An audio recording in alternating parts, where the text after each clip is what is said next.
everybody. The Citizens Commission on National Security, or CCNS, is pleased to host this virtual special event titled Civil Unrest in America, Black Lives Matter, Antifa and Beyond. I am Roger Aronoff, the Executive Director and Editor of the Citizens Commission on National Security. Our co-host is Bobby Eberle of the GOPUSA.com. The CCNS is a nonprofit national security watchdog organization. Our website is CC for National Security, that's ccnationalsecurity.org. We've been around since 2018 as the CCNS. Before that, most of us were together as the Citizens Commission on Benghazi, including one of our guests today, Clare Lopez, who we will introduce shortly.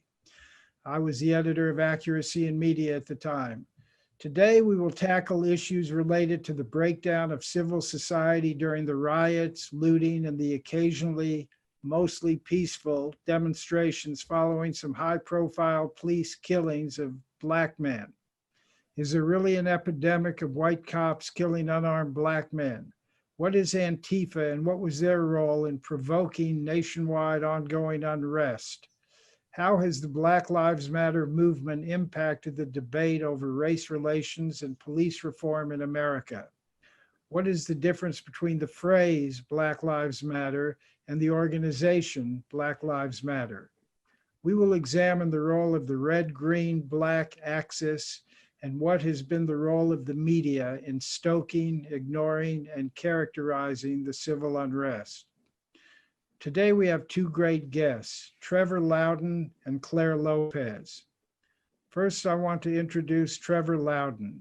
Trevor is an author, filmmaker, and public speaker from Christchurch, New Zealand.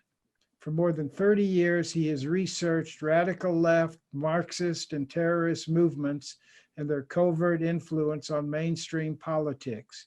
He has collaborated on a number of documentaries, including Enemies Within and America Under Siege, Antifa. Trevor discovered the long hidden relationship between notorious Hawaiian Communist Party member Frank Marshall Davis and the young Barack Obama back in 2007. That is when I first became aware of and got to know Trevor, as he and my colleague at Accuracy and Media, Cliff Kincaid, collaborated on that and much more. So Trevor, tell us how you got started doing this from your home in New Zealand. How did you become the most prominent researcher and author on the American left? Well, I started as a researcher on the New Zealand left, and the guy who really got me started was a man who had infiltrated the New Zealand Communist Party for our security services. And he trained in Moscow in 1983, posing as a communist at Lenin's Institute for Higher Learning. There were 6,000 students there. And what he taught me was that the real secret of communism is their ability to influence government policy. And it works very simply. The communists set a policy. This is what we want. It might be Obamacare. It might be a nuclear deal with Iran. It might be an end to fracking in America. They give that policy to the American communists, who make it labor union policy, and the labor unions make it Democratic Party policy. So most of what comes out of the Democratic Party in this country is communist. Most of what comes out of the British Labour Party is communist. The New Zealand Labour Party, the Canadian Liberal Party. So what you're seeing is mainstream left-wing policy normally comes out of Moscow or Beijing or Havana. That's the process they do it. So that got me on a 30-year quest to investigate these parties, how they interact, how they infiltrate each other. And while I was doing that, I discovered the ties between Obama and Frank Marshall Davis, and the rest, they say, is history. Yeah. How extensive is the penetration of U.S. Congress and our U.S. government from the Marxists, the communists? Look, I would say the Democratic Party, as it is completely under the control of the left. You know, their Green New Deal, Medicare for all, their proposal to reinvigorate the nuclear deal with Iran. All of that is communist policy, 100% communist policy. Their support of Black Lives Matter, their support for legal immigration amnesty, all of this is communist. But it comes out of the Democratic Party, so people don't see it as communist. But if you go to the website of Democratic Socialists of America, which is a communist group, or Communist Party USA, you'll see exactly the same policies the Democratic Party is now promoting. But we know they are communist, but we don't understand that when we look at the Democratic Party, unfortunately, or not enough voters do that, sure. Bobby, we're back for another great show. Dr. Eberle is a conservative political analyst, writer, commentator, and owner of GOPusa.com, as well as a professional race car driver and former aerospace engineer.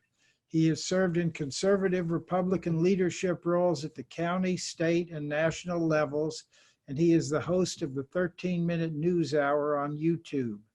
Bobby, take it away.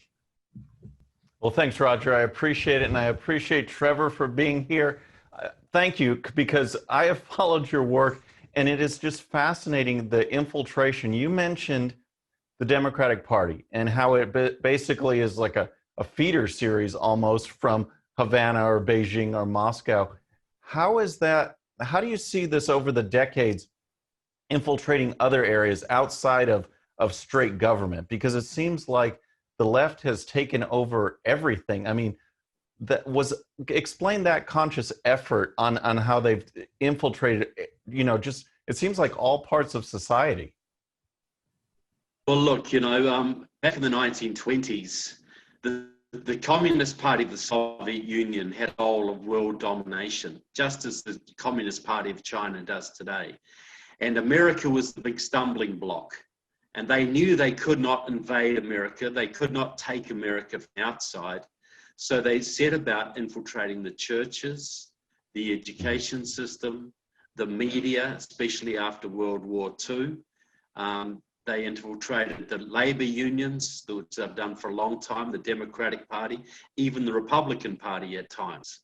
So they have made a concerted effort to put their people into every important sector of our society, every single one, so they can influence the direction of business policy, they can influence Republican policy, control Democratic policy, but they can also influence the churches, the environmental movement, race issues, education policy, the whole lot.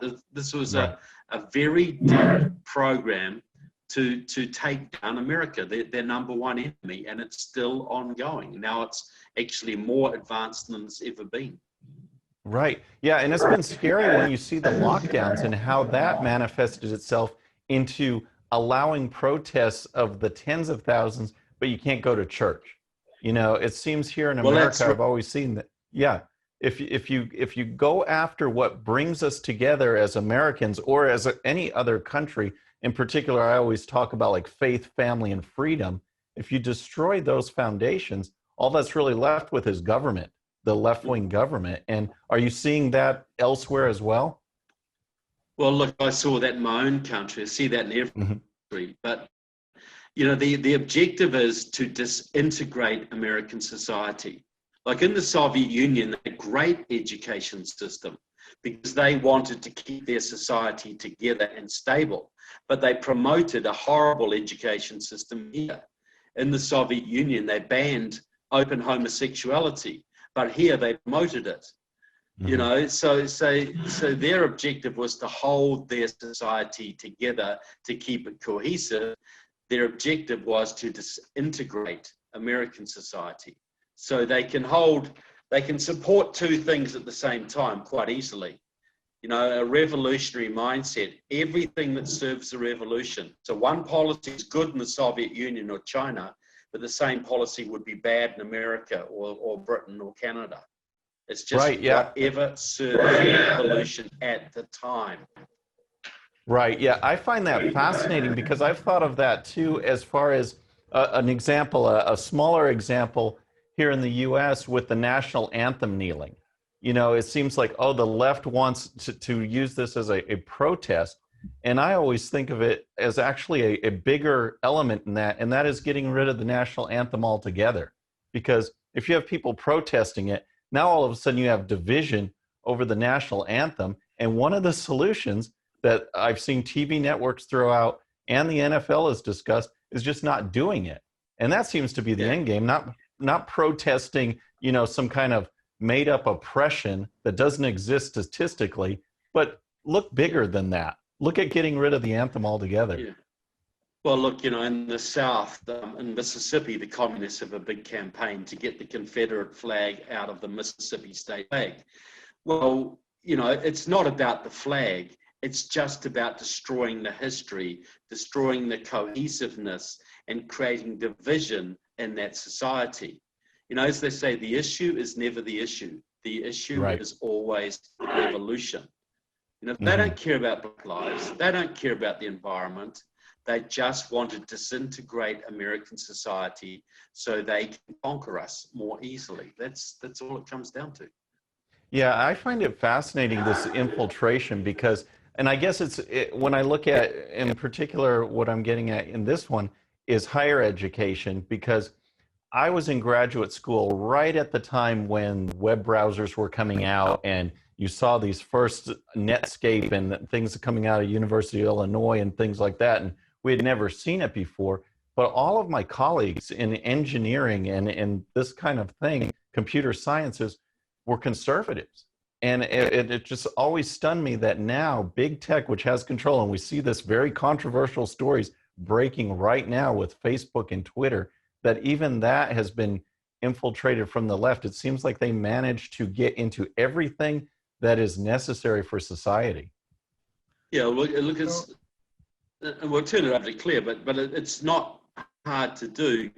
Like a college, you know, a conservative college professor will hire a liberal if they're good at their job, but a liberal will not hire a conservative.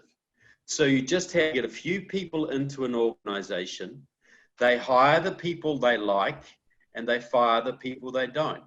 And in 10 years, you can take virtually any organization you want and turn it to the left. You could take the Republican Party and turn it to the left. They've already done it with churches in the country. Infiltration is not difficult because most people don't think in those terms. They don't see it coming, and they don't guard against it. Even the Catholic Church. Yes. The communists thought, the Catholic Church thought, we're safe. There's no communist is ever going to take a lifelong vow of celibacy to become a Catholic priest and infiltrate the Catholic Church. But if you're a homosexual communist, that's not a problem. And so you get a double whammy inside the Catholic Church. Oh, wow. That's fascinating. Roger, you want to follow up? Okay, well, I'm going to introduce our other guest, Clare Lopez. Clare is the founder and president of Lopez Liberty, LLC, with a mission to alert and educate Americans on a range of national security threats, international as well as from the Islamic movement, Muslim Brotherhood, and collaborators among the ranks of Marxists and communists in this country. From 2014 to 2020, she served as vice president for research and analysis at the Center for Security Policy. In 2016, Clare was named to Senator Ted Cruz's presidential campaign National Security Advisory Team, and she provides expertise as an instructor on Iran, Hezbollah, and the Red-Green Axis for understanding the threat, a nationwide training program for federal, state, and local agencies.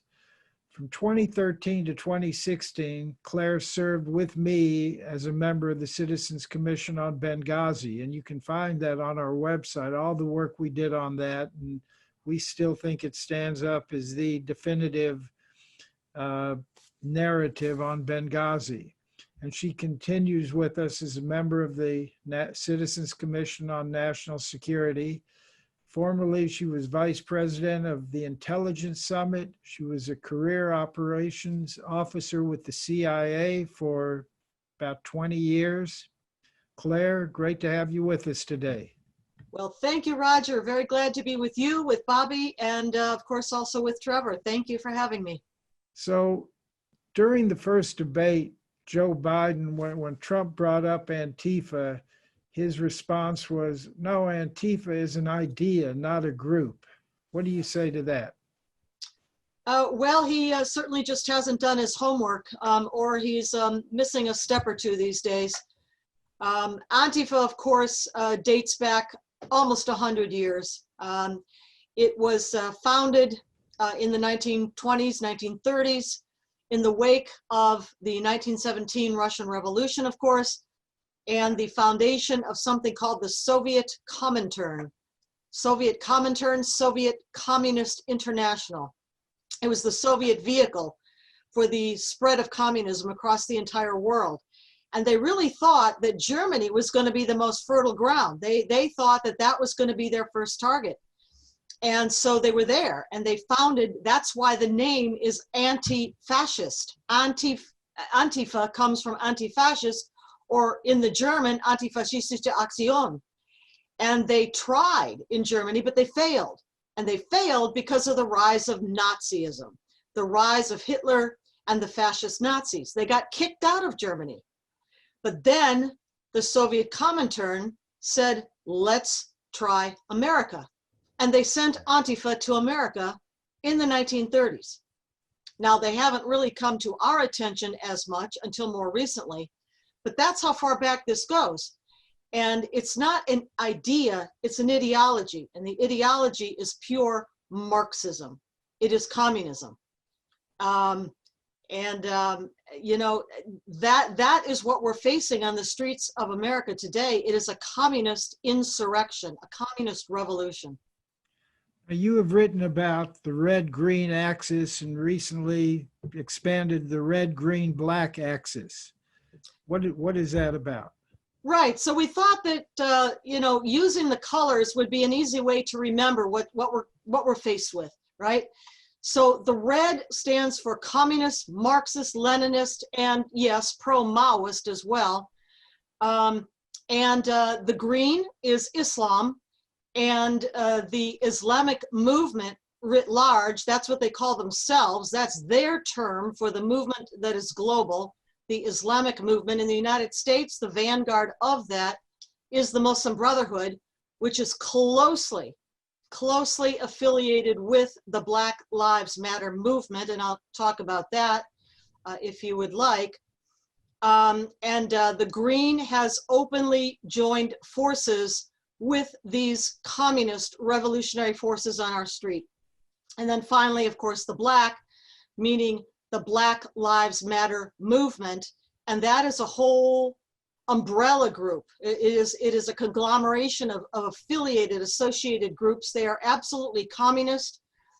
They were founded by 3 African-American self-avowed communists, Marxists, Alicia Garza, Opal Tometi, and Patrisse Cullors, all of whom come out of, as Trevor has taught all of us, predecessor organizations like Freedom Road Socialist Organization and Liberation Road, which themselves are self-avowedly communist and Marxist. But the additional connection for Black Lives Matter movement today, which I think is very important to note, is that while the ideological roots, as with Antifa, are with Moscow and communism coming out of the Soviet Union, today the leading communist entity, the most important, I think, entity, backer, supporter of this revolution in America right now is the Communist Party of China. And there are close associations that can be traced back all the way back to the 1960s, if you will, with Black African-American revolutionaries, communist revolutionaries in America, and ideologically, that connection carries through to this day. I just finished, thanks to Trevor with his help for this, I got my very first article published at the Epoch Times last week. And it is called Race, Revolution, and the Chinese Communist Party to discuss, to show the linkage of the Black Lives Matter movement today and ideologically going all the way back to the 60s, the Black Panthers, Bobby Seale, Huey P. Newton, Elizabeth Brown, Stokely Carmichael, all of those. And ideologically, the Black Lives Matter movement today is the ideological descendant of those entities, those groups, those people in the 60s.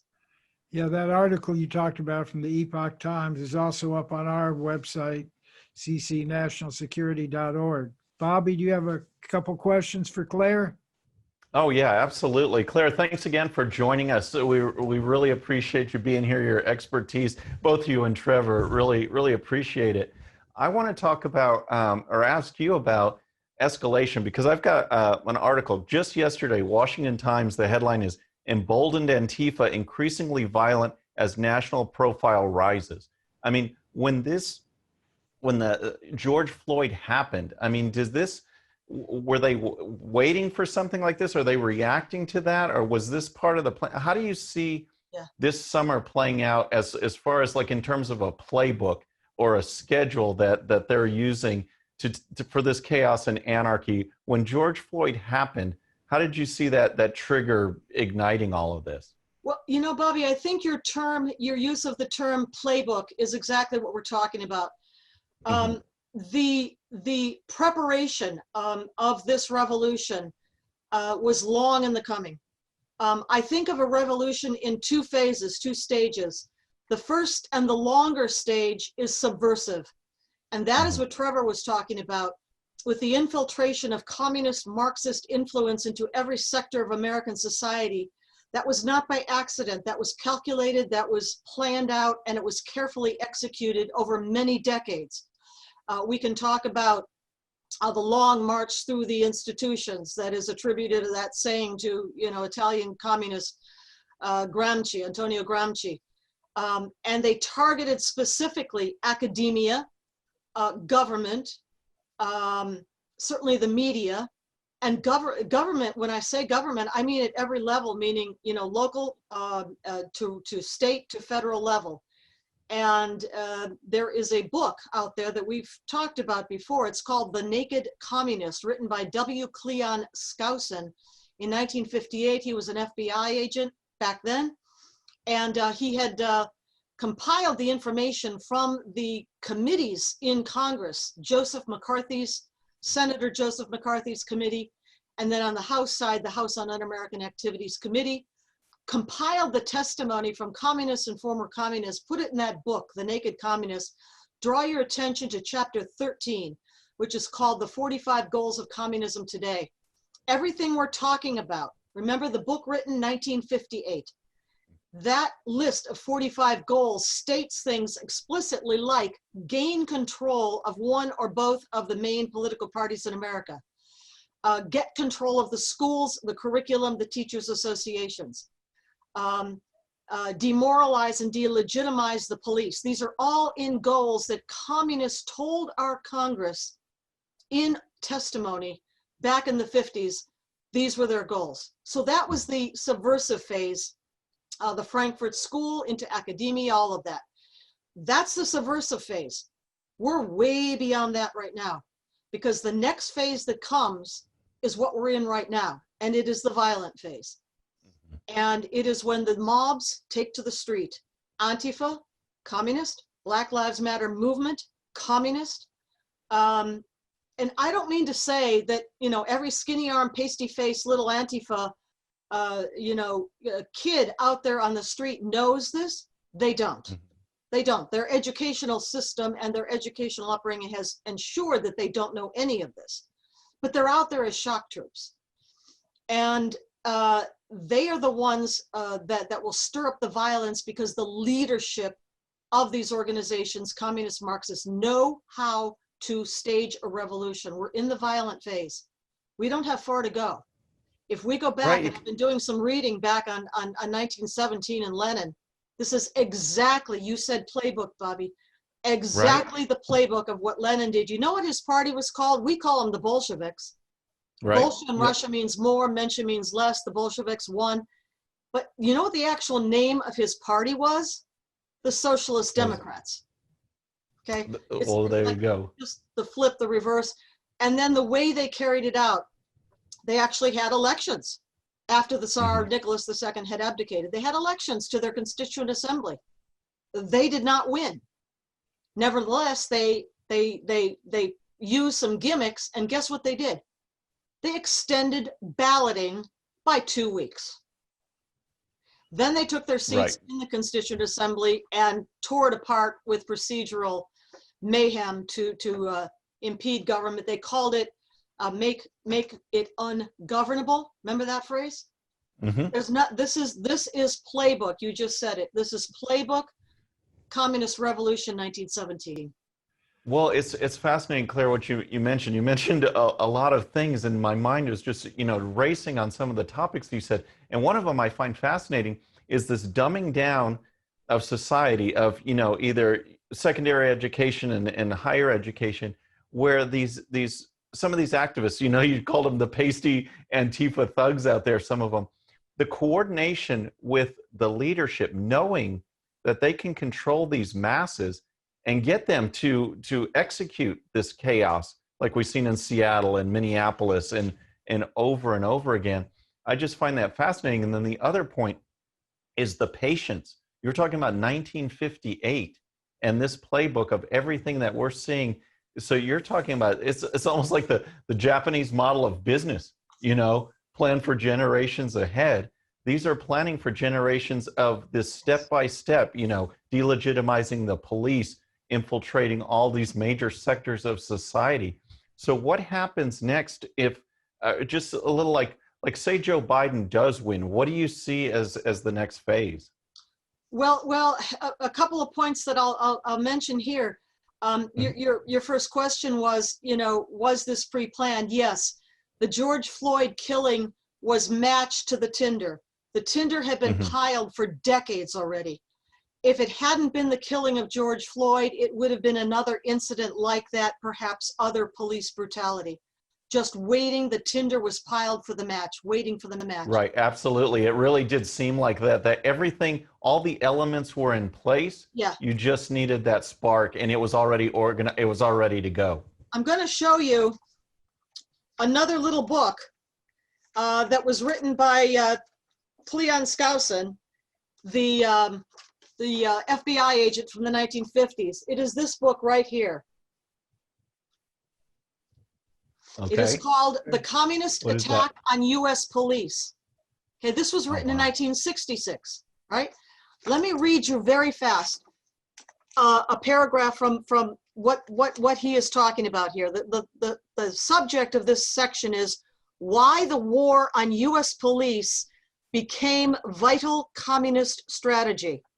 All right, but from the beginning, the communists have known that in order to get a revolution ignited, there must be violent mobs so overwhelmingly large that the police power is smothered, or else the police must be so paralyzed and delegitimized that smaller mob actions can succeed. 1966. Let me bring Trevor back into this. Yep.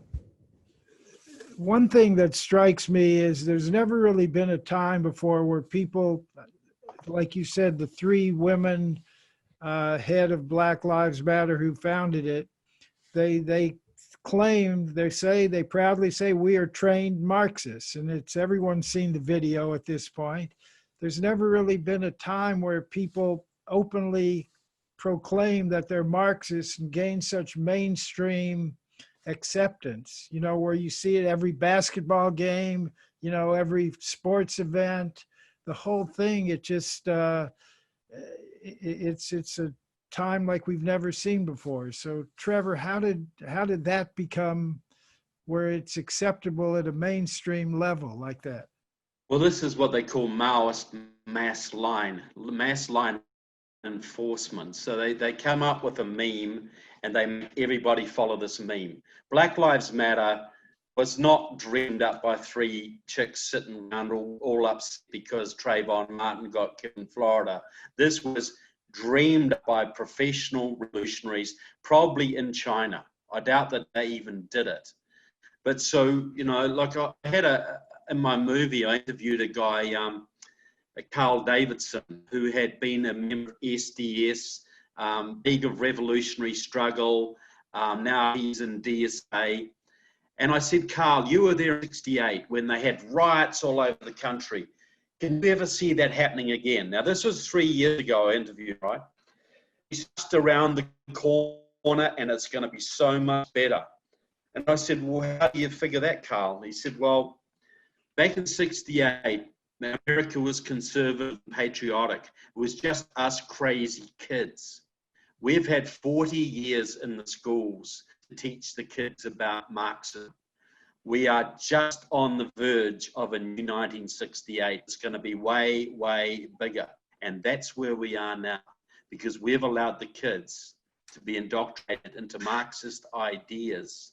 Not they won't explicitly think of themselves as Marxists, but kids who believe Black Lives Matter is a good organization, people who believe that America is a rapacious country that got rich by ripping off the third world, the founding fathers were horrible, exploitative slave owners and nothing else. All of these are Marxist ideas that are now commonplace in most young kids' heads. So it's very easy to draw people like that into the revolution. Well, Yeah, I'll follow up with that because I've got a daughter who just graduated from college and a son who's entering college. And as she was finishing up, I mean, some of the classes, you know, these diversity classes or whatever you want to call it, the textbooks, I mean, just blatant anti-Trump, blatant anti-capitalist, blatant, you know, American. I mean, they're actually anti-American. And this is what's being required for course credit at America's colleges and universities, and people don't seem to be batting an eye about it. Look, 80% of young Christian kids who go through college have abandoned their faith by the end of it. would you repeat that, Most Trevor? young kids, 80% of young Christian kids who go to college have abandoned their faith by the end of their course, right? Yeah, and now, that's these are kids right. with foundation. And Right. so, look, the colleges are Marxist institutions. That's what they are. They even teach accounting from a Marxist point of view, geography from a Marxist point of view.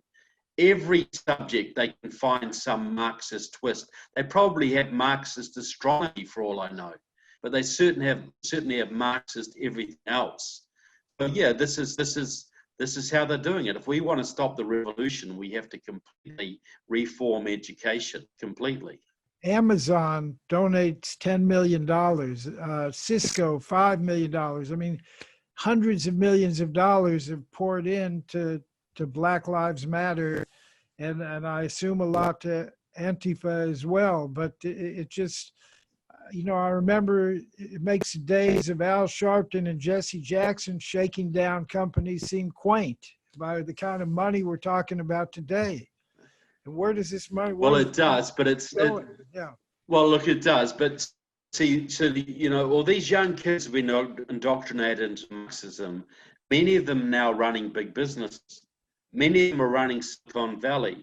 So they have Marxist sympathies, even though they like making money, and they're very easily shaken down because they're sympathetic anyway.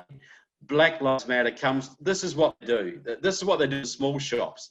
Go to your shop and say, look, we've got Black Lives Matter sign. Would you like to put one in your window? That's a great window. You wouldn't want it smashed, would you? Oh, yeah, okay. And by the way, we're asking $1,000 each. Is that all right? So this goes from all the way from those low-level businesses right to the top. But I just want to add a little bit about what Claire said. In the day Trump got inaugurated, the head of Freedom Road Socialist Organization, Steph Yorick, said their job is to make the governable to bring down the president. It was her wife, Jess Sundin, who was behind, who actually sparked the revolution in Minneapolis. Freedom Road Socialist Organization burnt Minneapolis, they burnt Kenosha, they burnt Houston, they burnt Dallas, they burnt Tallahassee, Tampa, whatever. This is pro-Chinese communist. And a lot of these big businesses too want to make a lot of money dealing with communist China. So they're naturally on board with what communist China wants to do. Claire, we're talking about, you know, the buildup of Antifa and getting more and more violent and how it was just ready to go. So what we've seen lately as we've moved through the summer, is we see this inevitable clash with moving out of, you know, their target rich environment, you know, these inner cities, out to the suburbs. And we see the pushback there. How do you see that going? I mean, I think the American people, I hope they realize, and this is what I try and talk about, because this is just something that's near and dear to me, these topics, is that we have the numbers and we can't let fear control us. So how do you see this clash going as the violence, not the ideology, but the actual street violence? Well, you know what? I would draw your attention to a recent interview, and I forget on which channel it was, but it was Vice Presidential candidate, Senator Kamala Harris. Mm-hmm. And she was answering a question from the anchor about the street violence, just as you're talking about there, Bobby, and whether it would come to an end, whether it would be finished, whether it would stop at the elections. And Kamala gets this smile on her face that is, I don't know, diabolical. And she's smiling and laughing through her reply. And what she says is, no, she calls them protests, are not going to end on November the 3rd. They're going to continue right through, and they should. I may be paraphrasing a little bit, but that is basically what she said. Yeah. Well, we've got to understand. Yeah, it's scary. It's absolutely scary. Trevor, go ahead. I was going to say, we've got to understand Kamala Harris's parents were in a group that became the Black Panther Party. The parents were both Maoist communists. She has been nurtured by Maoist communists her entire career. Her protege is a woman called Latifah Simon, a Maoist who came out of the same communist group as Van Jones, and is very good friends with Alicia Garza, the leader, the founder of Black Lives Matter. Kamala Harris is the Black Lives Matter candidate. So, but one thing I'll say is, we have the numbers to beat these people, but China is directing this. China is running Black Lives Matter through the Chinese consulate in San Francisco, through Asians for Black Lives, through Alex Tom and others, good friend of Alicia Garza. But China wants to be into a civil war.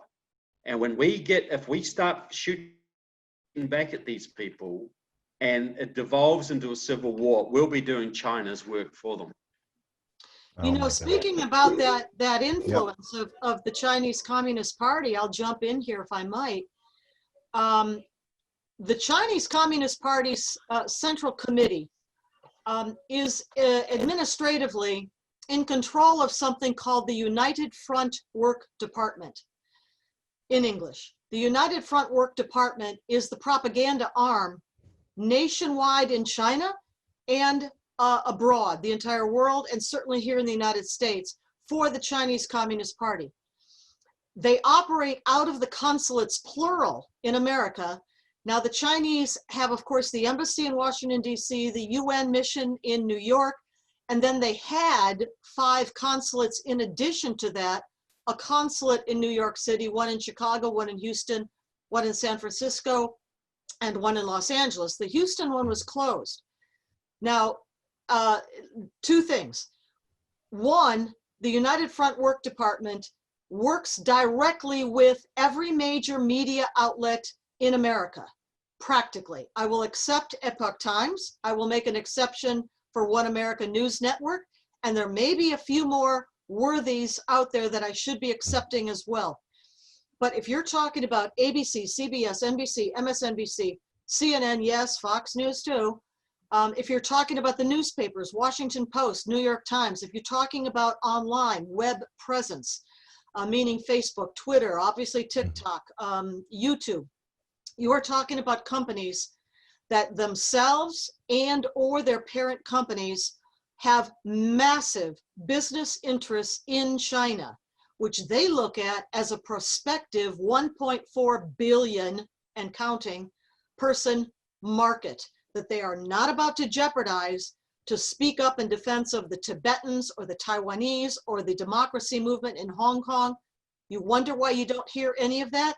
It's because the United Front Work Department is operating on US soil with our media outlets to stifle that. Second thing I wanted to mention very quickly, and that is that with the closing of the Houston consulate, I mean, as Trevor just said, I don't know why they didn't close the rest of them, especially San Francisco, but Secretary Mike Pompeo at State Department picked Houston. Yes, espionage, yes, intellectual property theft, that's what they do everywhere. But what he didn't mention, and which has come out in the media, I found it at Radio Free Asia, is a story about how the Chinese Communist Party dispatched a unit of the PLA, the People's Liberation Army, the Chinese Army, an intelligence unit to Houston, undercover of the embassy, of the consulate, in order to set up a web platform.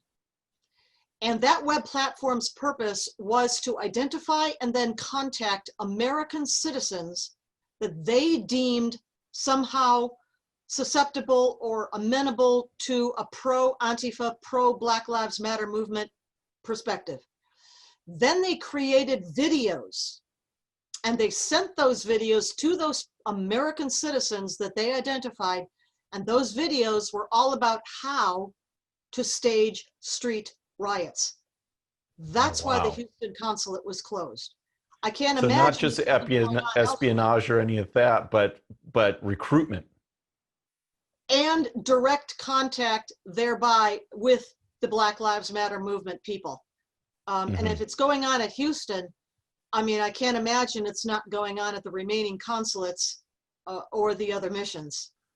One of the key founders of Asians Black Lives, which really directs Black Lives Matter, I've got him admitting that he is in contact with Chinese diplomats and he runs his messaging past them.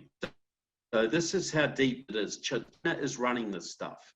This is an undeclared war inside America right now.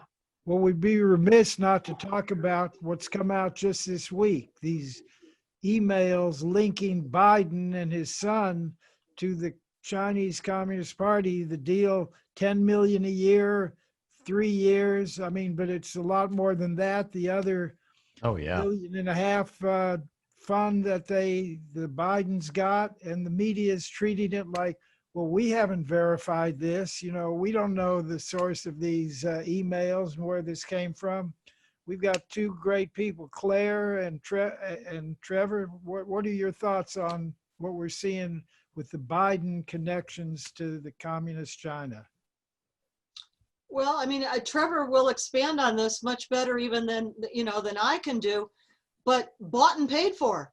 And if we think it is only the Bidens in our government, and again, as I said, they target every level of our government, from local to state level to a federal level for influence operations. There's another organization called the Chinese Progressive Association and many other front groups. I mean, myriad front groups that do this.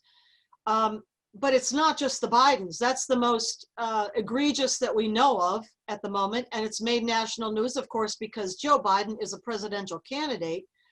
But, you know, with a little digging, that's going on all throughout our government, being targeted and in some cases successfully co-opted.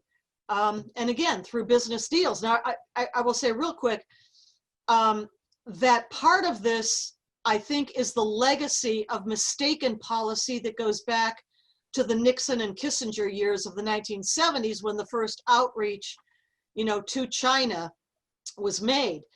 And the thought, of course, being that by bringing China into the family of nations, or the World Economic System, the World Trade Organization, you know, make them legitimate players, that they would develop not just a stake in world order, but that they would also begin to moderate the governance, the way the Communist Party ruled the place, right? But no, they not only successfully combined elements of I don't even know what I'd call it, capitalism, maybe mercantilism, but remaining, you know, a totalitarian authoritarian regime without modifying at all. So part of what we have today is a legacy of that, which went for decades in the forlorn hope that the Chinese regime would moderate. And that lingers, and so does the influence, but the influence now has gotten much more massive. And you know, a lot of it is through industry and business, and they're bought and paid for. Trevor, what do you have to say about that? Well, look, Joe Biden was acting effectively as an agent of the Soviet Union his entire political career. He was brought up by a group called the Council for a Livable World, which was set up by a Soviet agent called Leo Szilard, a former Hungarian communist who became a top atomic bomb scientist, part of the Manhattan Project. They got Biden elected. The quid pro quo was he would work to gut the US military to the advantage of the Soviet Union. Joe Biden has worked for Moscow and Tehran and Beijing his entire political career. Donald Trump said recently, if Joe Biden wins, China will rule this country, or words to the effect. And he was correct. You know, this is an existential threat, because Biden will gut the US military even further. He will probably abolish America's intercontinental ballistic missiles, while China is building up like crazy, while Russia is building up like crazy. We'll be at the point where nuclear blackmail will be very much on the table, and we'll have nothing to counter it with.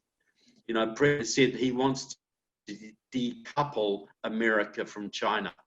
And I think that is the greatest thing we could do. I'll say this: China poisons America's kids with fentanyl. It steals America's secrets. It's burning America's cities. It's wrecked America's economy with the COVID virus, which it deliberately spread. But the good news, it's building a military that can now counter America. But the good news is you can buy cheap toasters in Walmart. That's the deal America has got. It's given away our industry. It's given away, politicians been bought off. We've given away Hollywood to the Chinese. You make an anti-communist movie in Hollywood now. You've given it all out away so we could buy cheap toasters in Walmart. That's the deal. Bobby, let's kind of start wrapping it up in the next 5 minutes here or so. So go ahead, and you want to? Oh, sure. Yeah, I've got a ton of questions, but we can go into a wrap up. One for just a comment, and I'll throw this out to both of you guys. One, I liked the term mercantilism. I really liked that because it shows, because China is willing to spend the cash, invest, and engage in this kind of commerce type thing. But we all know it's to a Marxist end, a communist end. And people just don't see that. They'll use this as a tool, another tool to get to their end goals. And Trevor, just really quick, when you mentioned about infiltrating religion, I'm actually working on a theology degree at Notre Dame now. And one of the reasons I did it, because I'm a political guy and I want to battle the left. That's what I kind of feel is my calling. And I've always been strong in the faith, but the reason I was pursuing this is because we see that it's not just education, big tech, media, Hollywood, this type of thing, deep state. Now they're going after religion as well. And to me, I just find that shocking. But as in the Catholic faith, you see it, and I just can't believe it. Well, look, they've been infiltrating the Catholic Church for a long time. There's been a long battle between the conservatives and the leftists way back before Vatican II, long time before that. They took over the mainstream Protestant churches in America decades ago. The first communist front in America was the Methodist Committee for Social Action.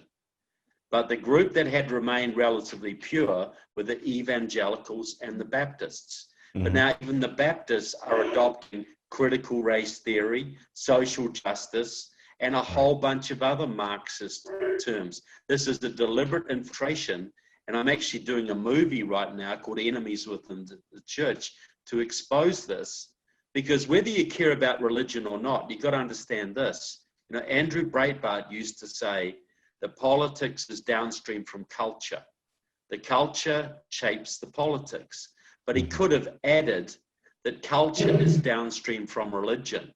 The religion shapes the culture shapes the politics. If you wanted to destroy America from the inside, would you not want to infiltrate the churches? Absolutely. What would be the richest target? What do communists want? They want money, they want influence, they want respectability. The churches offer all three. So Claire, if someone from the mainstream media listens to this event that we're just doing, of course, they're going to say we're a bunch of right-wing, crazy conspiracy theorists. What do you say to that? Well, you know, I was going to mention something else about how the communists infiltrated American churches. This is fact. And you can go back decades and decades and read what they themselves have written and spoken about how they intended to infiltrate the churches and other sectors of American society. The way they got into the Catholic Church was through liberation theology. Liberation theology I became personally acquainted with when our house was getting rocketed and mortared down in El Salvador, in the late 1980s, with rockets and mortars sent by communist Cuba and communist, at that time, Soviet Union. And down the hill from us lived Jesuit priests who were not just professors at the universities in El Salvador, especially in downtown San Salvador. They were murdered one night by the army. But the point being, they were the intellectual authors of that revolution. And it came out of Nicaragua, the Sandinistas, and it flowed into San Salvador and elsewhere. And so liberation theology took a Christian faith, a Catholic faith, that was about a relationship with the divine and looking to live a good life and looking ahead to an afterlife of spirituality. And they flipped that around and turned it into, no, you must fight for social justice here on earth and create a utopia on earth. You don't have to wait for heaven. You can do it here on earth, pick up a gun and go fight. That's liberation theology. That is the stew out of which the current Pope Francis rose to rank from in Buenos Aires, Argentina in the day. Now the Jesuits and liberation theology have captured the Vatican. There's a corresponding concept on the Jewish side. I'm sure Roger knows about Tikkun Olam, which is often translated as something like save the world through social justice or some such. But of course, it's a complete twisting of the concept of the doctrine of Tikkun Olam, which in fact is a prayer associated with one's personal responsibility to make right with the Almighty in advance of the high holy days, Rosh Hashanah and Yom Kippur. It did not have to do with social justice and fixing the whole world. It was fixing your own state with the Almighty as Jewish people entered into the high holy days. That is the corresponding side, concept on the Jewish side. And so there you've got it. They've infiltrated the most numerous and also most influential of faiths in America, and twisted them to communist Marxist ends and deliberately so, and unfortunately successfully so in many respects. Okay. That is just fascinating, folks. Trevor, final Roger? thought from you? Or Trevor? Yeah, well, look, I don't want to turn this into a political event, but you know, this is we've got a big battle coming up in a few weeks' time, and we're going to choose a new president or continue the current one. And there's people out there who think, oh, I don't want to vote for this guy. I don't like this guy. I don't like his tweets. If they understood that the choice is between communism and freedom, I don't think people would worry about tweets very much. People just, people do not understand what we're heading for. Donald Trump just said, the 2020 election will be communism versus freedom. And he got a bit of pushback at the time. But when you see the COVID devastation, the massive instability, the Chinese-directed Black Lives Matter riots, which, as Kamala Harris says, will go on, that is what we're facing. And we're one bad election away from going over the cliff. People have to understand that when they're contemplating whether they will vote or who they will vote for. That is the black and white issue right now. Bobby? Oh, well, I just want to thank you guys, Trevor and Claire, for coming on today. This was a fascinating discussion, and definitely want to talk to you folks again to please keep in touch to discuss these issues, but appreciate you coming on today. Thank you. Yeah, Pleasure. Thank you all. this has been wonderful, and hope it gets wide distribution. People get to see it, and we're going to go ahead. This is the second of our series of virtual special events, and hope to have many more. And we want to thank you all for tuning in, and thank our guests today and my co-host Bobby. And again, it's ccnationalsecurity.org. Check out our website, support our organization so we can keep doing these. And that's going to be it for today. So we're signing off, and thank you very much, everybody.